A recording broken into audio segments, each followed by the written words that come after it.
Hello students, how are you? Fine.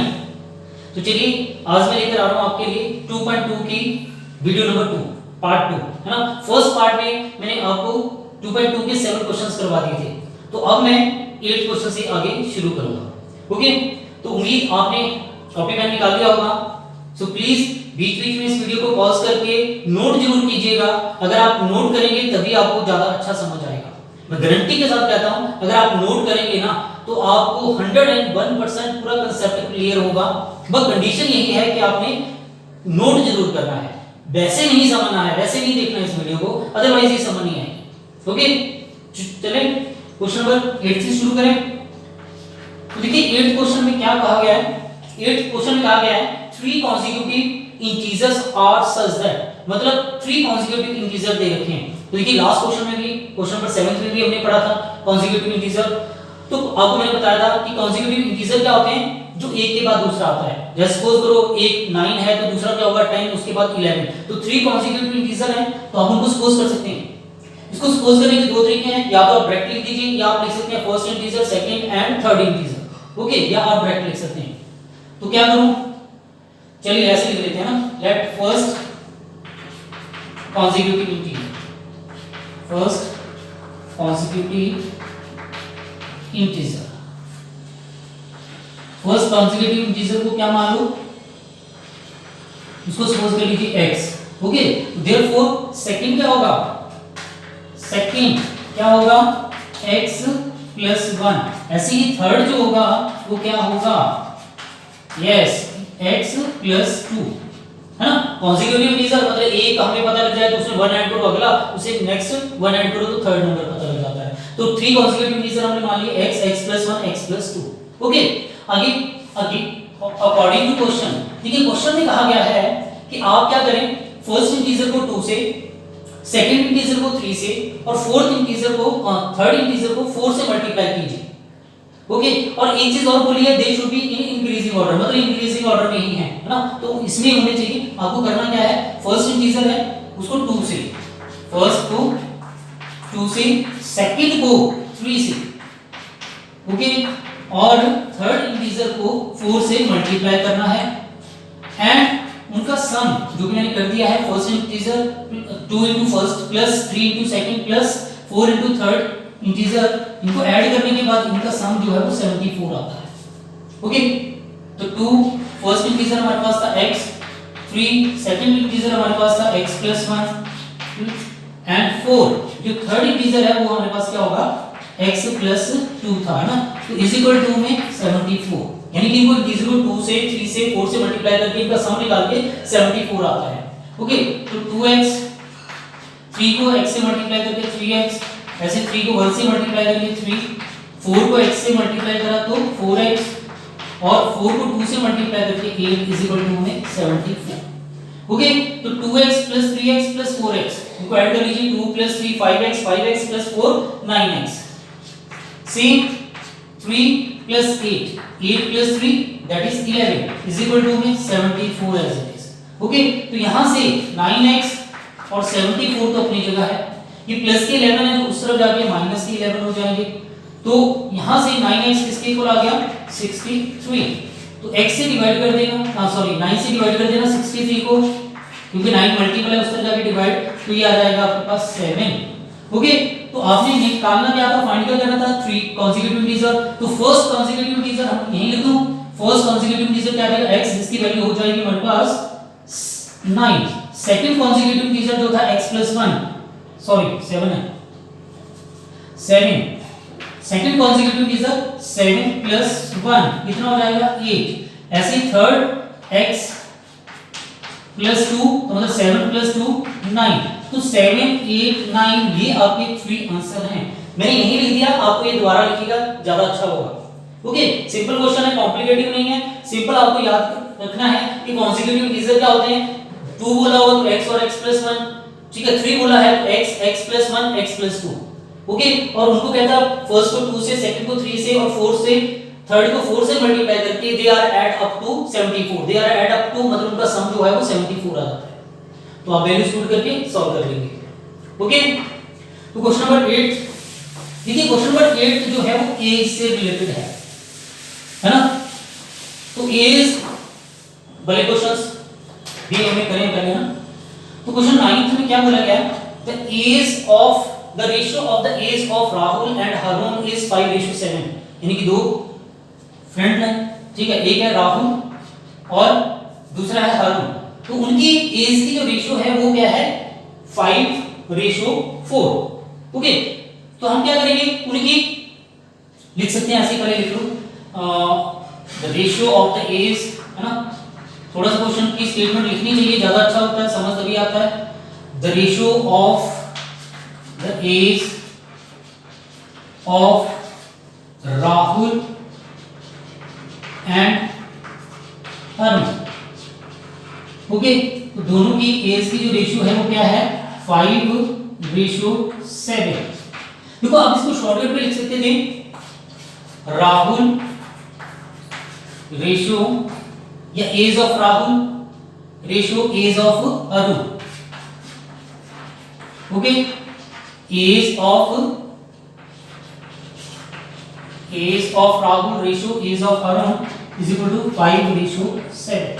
और देखो बच्चों, जब कभी भी हमने पहले भी पढ़ा है कि रेशियो वाले क्वेश्चंस आते हैं तो हमने उसी रेशियो में सपोज कर लेते हैं, यानी कि आप सपोज कर लेंगे राहुल की एज को सपोज कर लेंगे 5x, हरुण की एज को सपोज कर लेंगे 7x, है ना। तो सपोज कर लीजिए दैट एज ऑफ राहुल की एज को क्या मान लीजिए 5x, साथ में ईयर्स जरूर लिखना, ओके, एंड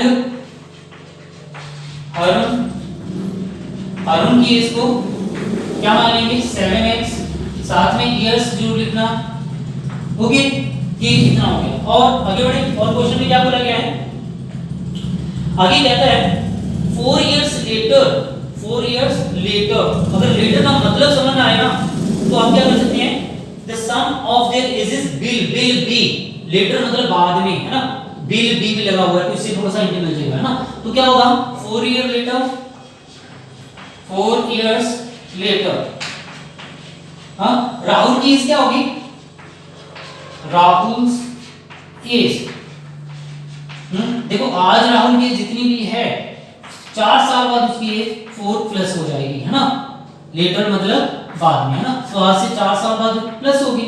ऐसी हरुण की एज, आज जो भी हरुण की एज है ना, तो वो भी क्या होगी 4 ईयर के बाद 4 इंक्रीज हो जाएगी, तो वो आ जाएगी 7x + 4, ओके। अब अकॉर्डिंग टू क्वेश्चन के अकॉर्डिंगली क्या है, the sum of their ages, मतलब उनकी एजेस का जो सम है, सम ऑफ देयर एजेस, उनकी एजेस का जो सम है वो कितना आ रहा है, the sum of their ages will be 56 years, okay, the sum of their ages will be 56 years। तो सम ऑफ देयर एजेस का मतलब क्या हुआ, राहुल की एज जो क्या थी 5x + 4, हरुण की एज जो क्या थी 7x + 4 इज इक्वल टू में 56। तो देखो 5x + 7x ये आ जाएगा हमारे पास 11x, और यहां से 4 + 4 8 इज इक्वल टू में 56। तो यहां से क्या होगा 11x अपनी जगह है, 56 अपनी जगह है, ये प्लस के 8 हैं, इक्वल से हो जाएंगे तो माइनस के 8 हो जाएंगे, ओके। तो इसको माइनस कर लीजिए, गड़बड़ है जी, बिल्कुल 5 + 7 11 नहीं होते, 5 + 7 12 होते हैं ना, तो ये एडिशन में भी प्रॉब्लम हो रही है, 5x + 7x 12x होंगे, तो 12x, और ये आ जाएगा, इसको माइनस करके 12x की वैल्यू आ जाएगी 48, ओके। x किस इक्वल होगा 48 डिवाइडेड बाय 12 से डिवाइड करके 4, तो देयरफॉर आपने क्या माना था राहुल की एज, देयरफॉर राहुल्स एज, देखो यहाँ पे प्रेजेंट एज में लिख सकते हैं ना, तो क्या होगा राहुल की प्रेजेंट एज 5x, तो मतलब 5 × 4 मतलब 20 years, है ना। एंड हरुण की एज कितनी होगी, वो थी 7x, तो मतलब 7 × 4, तो वो आपके पास आ जाएगा 28 years, ओके, क्लियर है। मतलब करना क्या है, सिंपल सा क्वेश्चन है, राहुल की एज रेशियो हरुण की एज 5:7 है, तो हमें सपोज कर लेना राहुल की एज को 5x, हरुण की एज को 7x। 4 ईयर लेटर राहुल की एज 5x + 4 होगी, हरुण की एज 7x + 4 होगी, और sum of their ages after 4 year के बाद the sum of their ages will be 56। तो सम ऑफ देयर एजेस मतलब राहुल की एज प्लस हरुण की एज = 56। तो यहां से 12x की = आ जाएगा 48, x की वैल्यू आ जाएगी 4, राहुल की एज 5x मतलब 5x की वैल्यू पुट कर देना, आपका आंसर आ जाएगा। ओके, तो ये था क्वेश्चन नंबर 9। अब देखिए क्वेश्चन नंबर 10। क्वेश्चन नंबर 10 क्या कहता है? समझ आ रही है ना? चलिए देखिए क्वेश्चन नंबर 10 बहुत इजी सा क्वेश्चन है। The number of boys and girls in a class are in the ratio 7:5। मतलब सेम क्वेश्चन है, रेशियो का ही क्वेश्चन है, number of boys and girls in a class, है ना? तो रेशियो लिख लो पहले, तो ratio of boys and girls in a class, class में बॉयज और रेशियो की जो गर्ल्स की जो रेशियो है वो 7:5 है। तो जैसे मैंने पहले भी बताया कि जब कभी भी हमें रेशियो से रिलेटेड क्वेश्चन आ जाता है, हम इनसे सपोज कर लेते हैं let number of boys =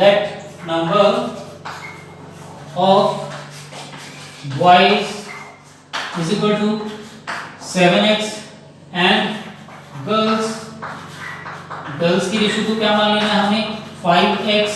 okay, अब अकॉर्डिंग टू क्वेश्चन आप क्वेश्चन को पढ़ेंगे, क्वेश्चन में पढ़ो आगे क्या बता रखा है। क्वेश्चन में बता रखा है if the number of boys is 8 more than number of girls, मतलब जो बॉयज हैं, नंबर ऑफ बॉयज हैं वो नंबर ऑफ गर्ल्स से, नंबर ऑफ बॉयज जो है नंबर ऑफ गर्ल्स से 8 मोर हैं। Okay, number of boys number of girls से 8 मोर हैं, बॉयज गर्ल्स से 8 ज्यादा हैं, है ना? तो फाइंड करना है। तो बॉयज को हमने क्या माना था 7x, तो 7x होगा, नंबर ऑफ गर्ल्स को हमने माना था 5x + 8 है ना? तो अब क्या करें, ऑब्वियस x वाली टर्म को उठा के इस तरफ कर लो, क्या आ जाएगा ये 7x as it is, 5x इस तरफ आके माइनस कर लीजिए = में 8। तो यहां से क्या आ जाएगा हमारे पास 2x = 8, x की वैल्यू आ जाएगी 8 / 2 तो 4। तो देखो x नहीं पूछा हमारे से क्वेश्चन में क्या पूछा है, find the total strength of the class. आपको टोटल स्ट्रेंथ बतानी है। Total strength means boys plus girls, number of boys plus number of girls, है ना? तो यहां पे पहले क्या करें, हम निकालें number of boys, therefore number of boys क्या थे बॉयज 7x, है ना? तो क्या जाएगा 7 × 4 मतलब 28। ऐसे ही गर्ल्स, नंबर ऑफ गर्ल्स हमने क्या मानी थी 5x, तो क्या होगा 5 × 4 मतलब 20, है ना? तो total strength of class, total student कह सकते हैं आप, है ना? टोटल स्टूडेंट इन क्लास, तो टोटल स्टूडेंट इन क्लास कितने होंगे, वो आ जाएगा बॉयज प्लस गर्ल्स, है ना? तो बॉयज हमारे पास है 28, गर्ल्स है 20, दोनों को ऐड कर दीजिए 48। बहुत सिंपल सा क्वेश्चन था, बिल्कुल भी कॉम्प्लिकेटेड नहीं है, बस आपने ये ध्यान से समझना है कि ratio of boys and girls 7:5, तो इसीलिए number of boys 7x, number of girls को 5x सपोज कर लेना है। According to question number of boys जो है नंबर ऑफ गर्ल्स से 8 मोर हैं, तो बॉयज गर्ल्स से 8 मोर हैं, तो बॉयज है 7x, गर्ल्स है 5x प्लस से 8, इसको इस तरह ले जाके माइनस कर दीजिए, 2x 8 आ जाएगा, x की वैल्यू 8 / 2 4 आ जाएगी। Number of boys 7x suppose कर रखा था, 7x की वैल्यू 4 पुट कर दीजिए, 7 4 जा 28। ऐसे ही गर्ल्स 5x, तो 5 × 4 20।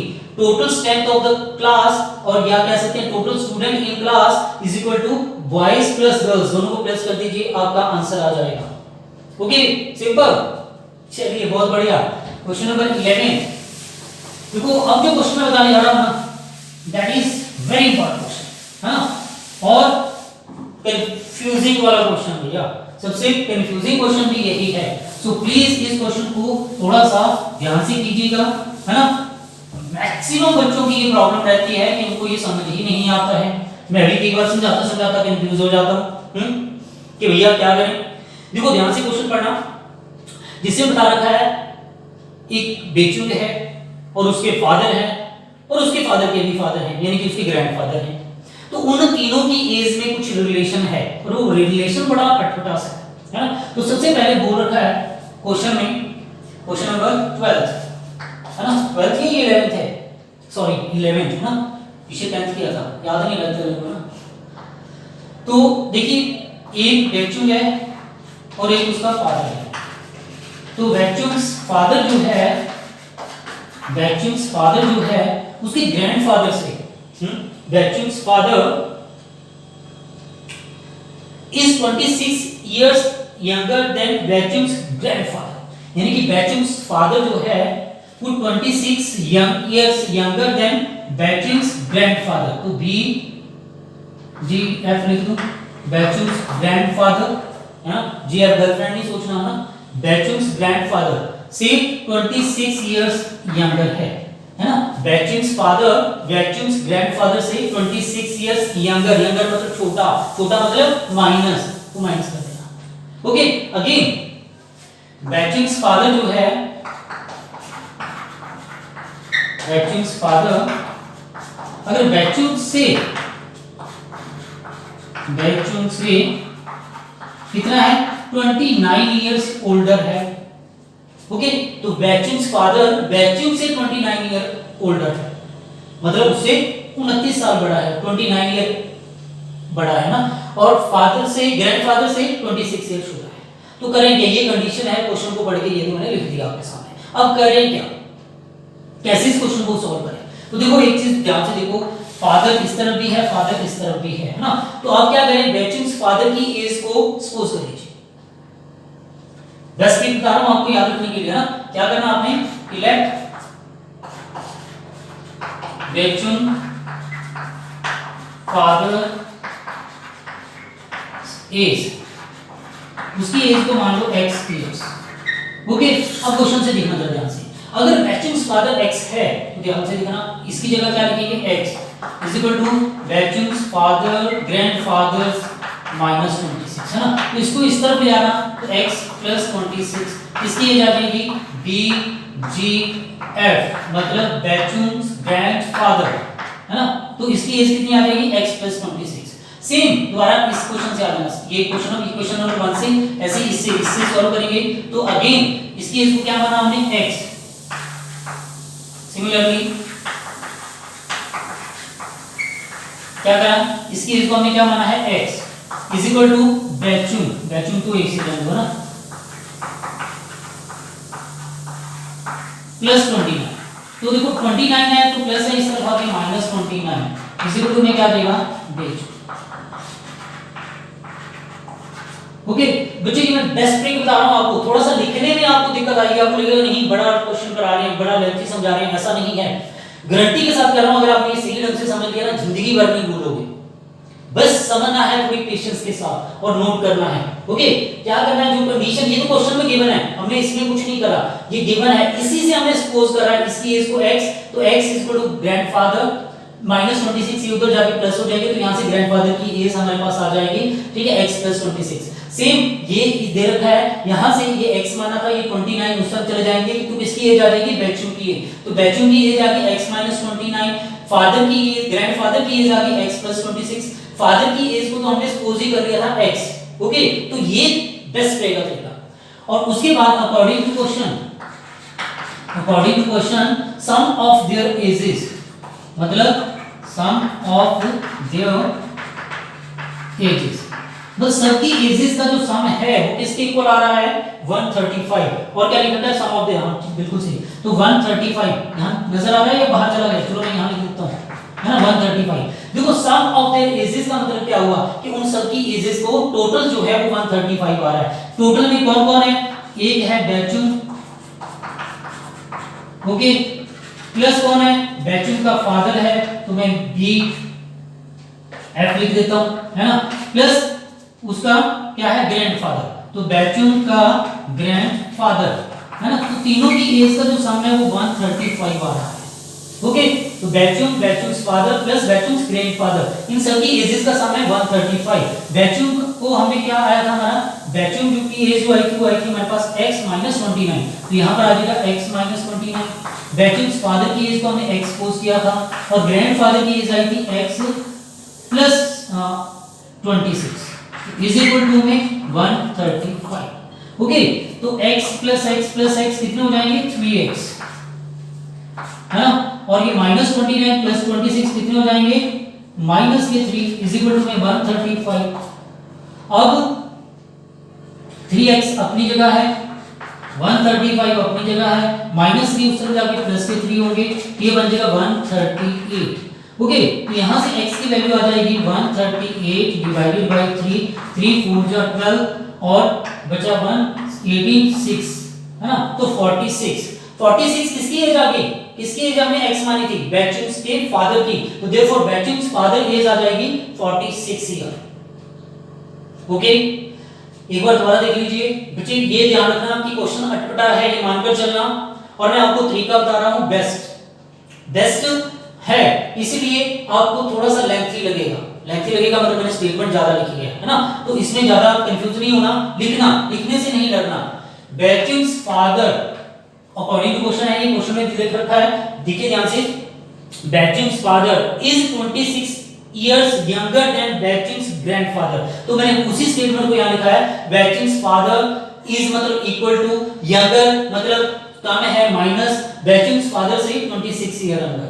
ऐसे ही अगेन बैचुंग्स फादर बैचुंग से 29 इयर्स ओल्डर हैं, ये क्वेश्चन की स्टेटमेंट है, यहीं से हमने बैचुंग फादर दोनों तरफ आ रहा था तो उसको हमने x मान लिया, तो यहां से बैचुंग्स फादर की ग्रैंडफादर की जो एज है वो उस तरफ जाके प्लस हो जाएगी, तो वो बन जाएगी, ठीक है, x + 26।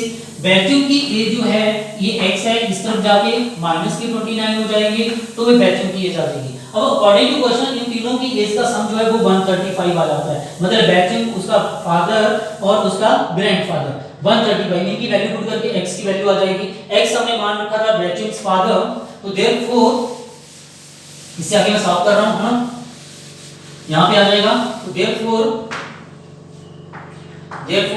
बैचुंग्स फादर्स एज क्या होगी x मतलब 46 इयर्स एंड ग्रैंडफादर की एज कितनी होगी, ठीक है, ग्रैंडफादर की एज आई थी x + 26, तो आ जाएगी 46 + 26 that is 72 years, and last में बैचुंग की एज जो है वो क्या मानी थी, वो थी हमारे पास x - 29, तो आ जाएगी x मतलब 46 - 29 तो 17, ये आपका आंसर है ना, तो इनको ध्यान से करना। ओके, सिंपल तो नहीं है कॉम्प्लिकेटेड है ना, वेरी कॉम्प्लिकेटेड, यदि बच्चे ध्यान से करना, ठीक है, रिटर्न में करोगे तो समझ आएगा। तो चलिए इस वीडियो का लास्ट क्वेश्चन है क्वेश्चन नंबर 12। ओके, तो क्वेश्चन नंबर 12 में क्या कहा गया है, 15 years hence now Ravi's as, मतलब एक रवि है उसकी एज कहता अब से 15 साल बाद जो होगी वो आज की एज की 4 टाइम्स है। Okay, Ravi's 15 years from now Ravi's age will be 4 times his present age। Okay, तो आपको क्या करना है, उसकी प्रेजेंट एज को सपोज कर लीजिए, let Ravi's present age, Ravi's present age, उसकी प्रेजेंट एज को मान लो x इयर्स। ओके, अब आफ्टर 15 ईयर 15 साल बाद उसकी एज क्या होगी, after 15 years his age will be, है ना, क्योंकि होगी, तो x + 15। ओके, अब अकॉर्डिंग टू क्वेश्चन के अकॉर्डिंगली क्या बोला गया है कि after 15 years his age will be 4 times his present as, है ना, तो after 15 years after 15 years his